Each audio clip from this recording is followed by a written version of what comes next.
now tuned in to Today with Pastor Jay on WNZF News Radio, where we discuss inspiring and informative news. And now here's your host, Pastor Geraldine Denny. Good morning, rise and shine. It is a brand new day, and you're tuned in Today with Pastor Jay. I'm your host, Pastor Geraldine Denny. Blah, blah, blah, blah, blah. I messed that up. Hit it again.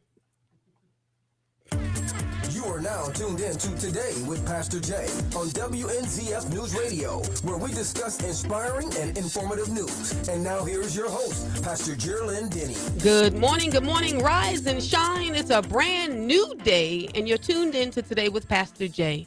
I'm your host, Pastor Geraldine Denny, bringing you hope, faith, and real conversations to start your Sunday off right.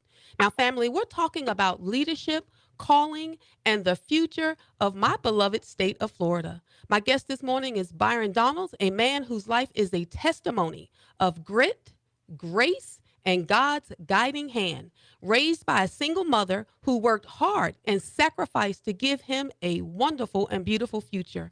Byron's story proves that determination, faith, and opportunity can shape a generation. And many people don't know this, but Byron's walk with the Lord didn't begin in a church pew. No. It began in a Cracker Barrel, of all places, in the parking lot, where God met him, changed his heart, and set him on a new path. So, Congressman, I want to thank you so very much. Welcome to the show. Let's start with your testimony. You were saved in a parking lot? A parking lot. Tell us what happened that day and how God pulled you in. Well, that day I was at work. I had a 12 top. Well, first of all, Pastor Jay, it's great to be with you. Let me start there. Great to be with you. You know that, right? Yes, ma'am. How it happened was I was at work. I was waiting tables at Cracker Barrel. I had a 12 top, took up my entire section, and it was the pastor and 11 ladies were with him. They were coming back from a revival. I had the table and I was just waiting on them, and they were nice, and I brought them their food and everything. But when you have a large table, when you're working in a restaurant, you actually spend a lot of time on the server line, either running other food or you're rolling silverware. So I'm rolling silverware while I'm waiting for them to eat, so I can come back and clean up and move to the next set of tables. And the Lord was just dealing with me. The Lord was dealing with me to stop running from Him. And the God is a gentleman, so He comes with a small, still voice. He's not loud, He's not boisterous, and the Holy Spirit just kept speaking to me, saying, "Stop running, just stop running from me." So when I went out to find the table, they were already gone. They were getting on their bus, and I just went to go. I went up to them as they were getting on the bus. I tapped the last lady on the shoulder. She said, "Young man, can I help you?" And I said to her, "The Lord told me to stop running." And so they all poured out of the van and they prayed over me, and I gave my life to Christ. So that's the day it happened. I think the broader story is I had been going to church for several months before, because in college, my early years in college, I was just making a lot of mistakes. I was arrested for marijuana possession at 18. I was arrested for theft at 20. Like, I was really in a bad spot. Wasn't really living up to, what I was capable of. And I was really searching. And my girlfriend at the time, who's now my wife, she was going to church, and she was like, "Maybe you should go to church with me," trying to help me like get my life on track. And I remember that first time going into Abundant Life Fellowship in Tallahassee, Florida. That first time, it was as if the pastor knew my entire life story. It was like my mom, my friends, my girlfriend told him everything, and he had the whole dossier, had the whole script on me. And that shocked me that first time going to church. And, I just started going more and more and listening. And over that entire summer, the Lord was really dealing with me. And that was the day that I stopped running, gave my life to Christ in that parking lot of Cracker Barrel. For people listening who think God won't meet them where they are, what encouragement would you give them? Because, like you said, He was pursuing you, in a way, and God was drawing you to Him. So what encouragement would you give to people who are thinking, I've done too much? I too was arrested. I too was in jail. I did this, I did that. What encouragement would you give them to let them know that God will meet them where they are? Just go look at the Bible, read the Bible. Every man and woman that God has used for His glory, none of them were perfect. They all had shortcomings. They all did something wrong. Even David, who was a man after God's own heart, even he fell short of the glory. And so I would tell people that just because things aren't going right doesn't mean that God can't use you. I spent about 12 years when I moved to Naples. I spent 12 years being a youth leader in my church, and we would always tell the teenagers, if you mess up, you make up, but you never give up. We said it so many times to them because, yeah, things happen. Life is not easy. There are ups and downs. We all struggle. Everybody has their low moments in life, but just don't give up on yourself. Make up for what you did. Don't give up on yourself. God will meet you in that heartfelt redemption that you're looking for. He'll meet you, and he can still use you. Let's shift a little bit into something that believers they wrestle with, and that's the relationship between faith and political action. For years, people have tried to keep those two things at arm lengths and separate them. But we know faith influences every area of our life, including how we lead, how we govern, and how we steward our communities. So you're a man of faith, running for the highest office in our state. How do you see faith and public service working together instead of being apart? First having faith and strong faith, especially in politics, is an acknowledgement that you don't know everything. I think one of the reasons why in the political system it always seems that things are going wrong is you might have some elected officials who think that they're omnipotent, that they know it all, and that's just simply not true. So being able to lean on God for His wisdom, for His discernment, for His direction, for lighting your path, lighting the steps on your path, it's an acknowledgement that there is a spiritual realm that's bigger than the things we're dealing with on this earth, and I think that level of humility is critical, especially in elected officials. Because with all the pomp and the circumstance and the attention and photo lines and people wanting to interview you, and you give remarks and speeches, and you'll have 100 people, 300 people, 500 people, 1,000 come and listen to you. Um, likes on social media, you think it really becomes about you, but it's not. And so having that humility that that God is the author and finisher of all things really, I think, puts you in the right mindset politically. I would say for Christians writ large, um, I wholeheartedly believe in prayer. I do. But faith without works is dead. That's what my Bible says. And so it just as important it is to pray. I think it's also very important for Christians to be active in the political decisions around them. I think them casting their votes, making their voice heard, standing for the principles they believe in is just as important as praying to the Lord. So it's evident you have a biblical worldview, Mhm. um, but how does that shape your approach to legislation and leadership? What it does, everything has to be centered around policy that allows people to thrive and succeed. So you want people to be able to flourish. You want kids to get educated. You want safety and security. But at the same time, you recognize that, if you're not putting your hand to the plow, it's hard to be blessed. Like if you want to be blessed in this life, you're going to have to work for it. And then when your effort meets God's provision, that's when miracles happen. And so I think that in government, you make sure you have a set of ideals, a set of policies that allow people to walk that path for themselves and in their life. God is the creator of all things. If he wanted to just solve all of our problems, he could do that. But we have free will. We have a mind, quite frankly, that was created by him. We have strengths and talents that he's given each one of us individually. We're all special in our own way. And I think the real beauty of life and the beauty of his creation is that we have the capability to do amazing things. We also have the capability to do very destructive things. And I think those choices and really aligning your life around how you're going to comport yourself is really what he's looking for at the end of the day. So I think when it comes to politics, the purpose, whether it's education policy, tax policy, wanting people to keep their money, criminal justice policy, wanting safe streets, safe communities, um, policies on the environment, wanting clean water, wanting to take care of the resources that God has blessed us with. All those things are critical when having I think, a biblical worldview in how you craft those policies for the betterment of Florida or the betterment of our nation. Florida is facing cultural and spiritual battles, from parental rights to public safety to education. What issues do you believe, or should say, believers should pay close attention to, Uh, in the state of Florida? Number one, parental rights. Parental rights. Parents have to be at the head of the table. I've been a champion for school choice and parental empowerment my entire time in politics, and I'm not going to stop now. Parents deserve to be at the head of the table. God has blessed you with your children. They do not belong to the government. They do not belong to the state. They belong to parents. And so they need to be the ones who are leading the way. I think number two, we have a lot of work to do in terms of property taxes and getting costs down, getting insurance down. I know everybody's working hard trying to make ends meet.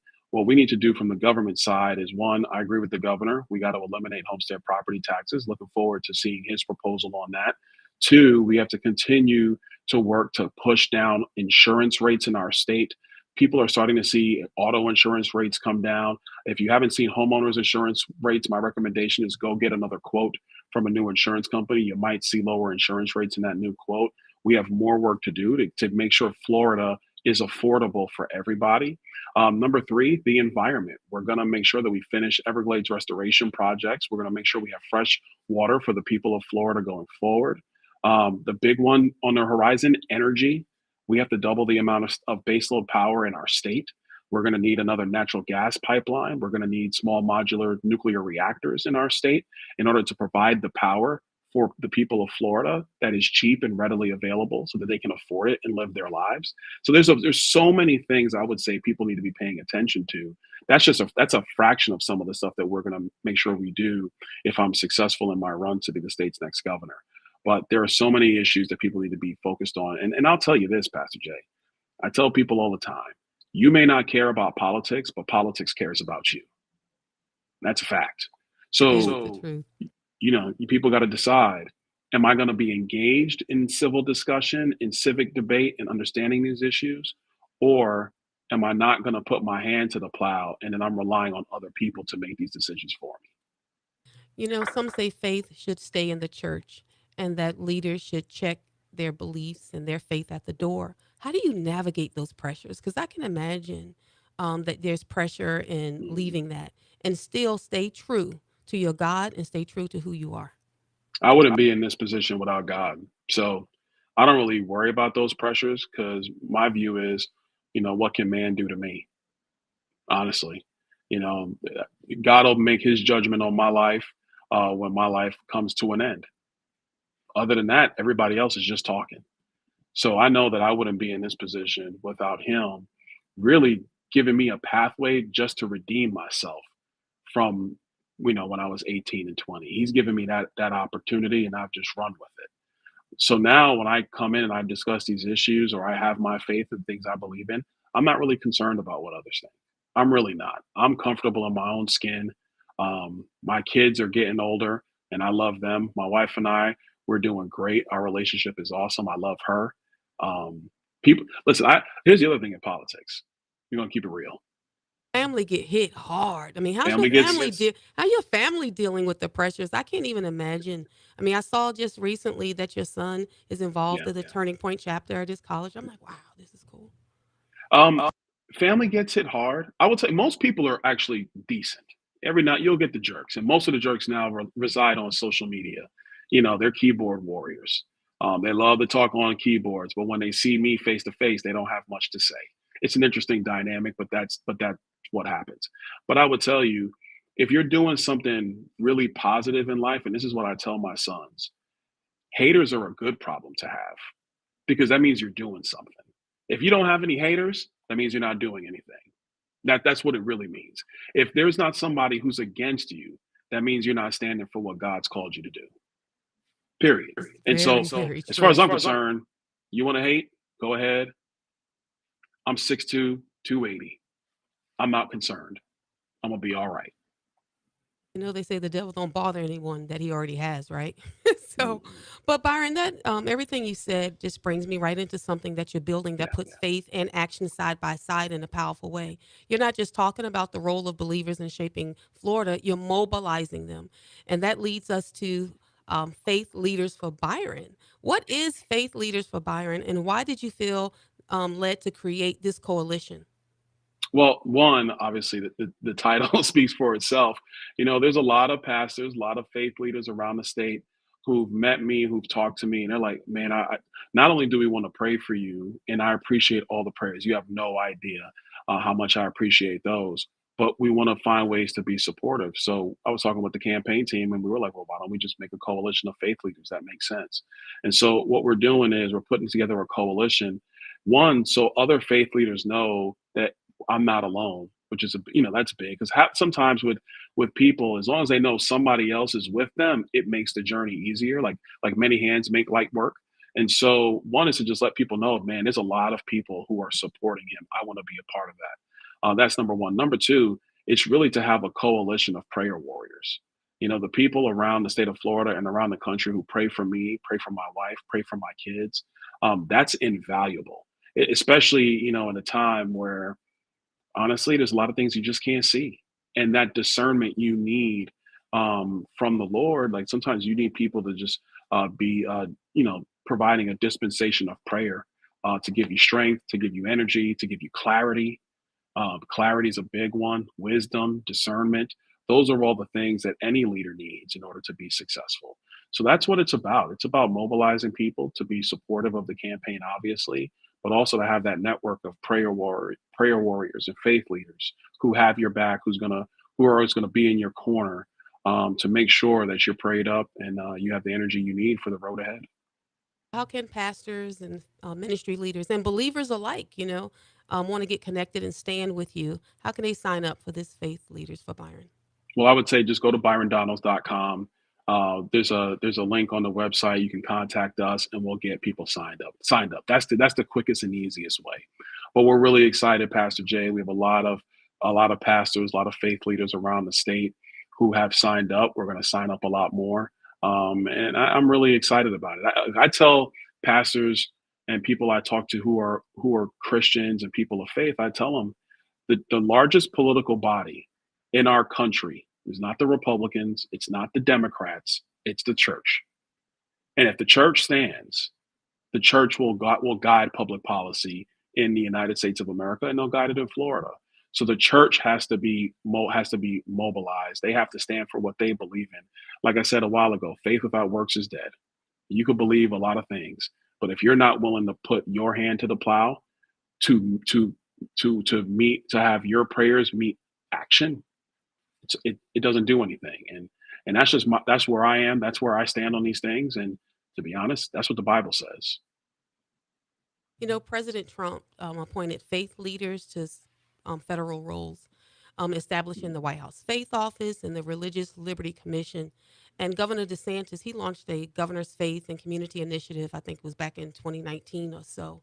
Um, it was serving as a bridge between the government and the faith community.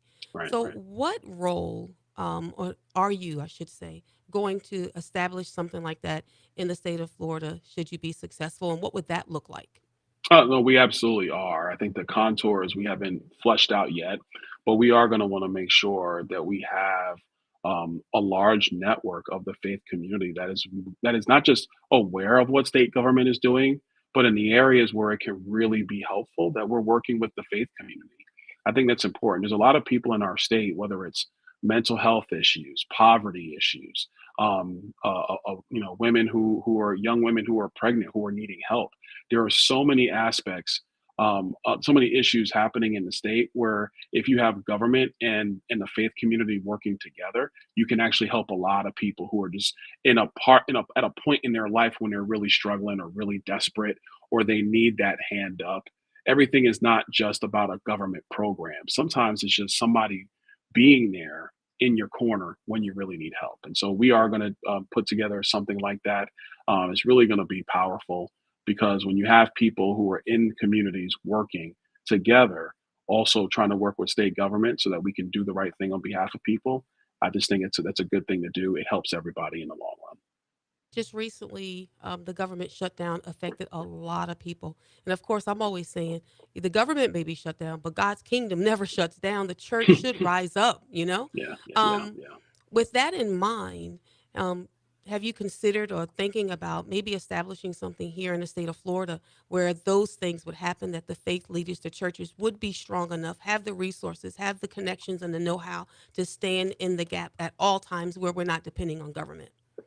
that's a great question. Actually, I haven't thought about it like that, Pastor Jay. So you know what? I think I'm gonna hire Social you. service. Look, I think wait a I think we're gonna start with you.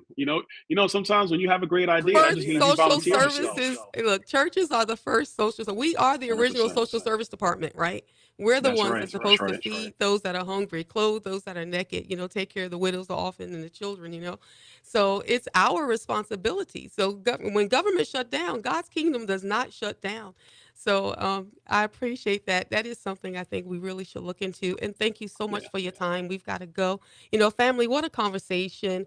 My prayer today is that God strengthens each of you to stand boldly, love deeply, and lead faithfully, no matter the assignment. So thank you so very much, Congressman, for being with me. So I leave you with this today.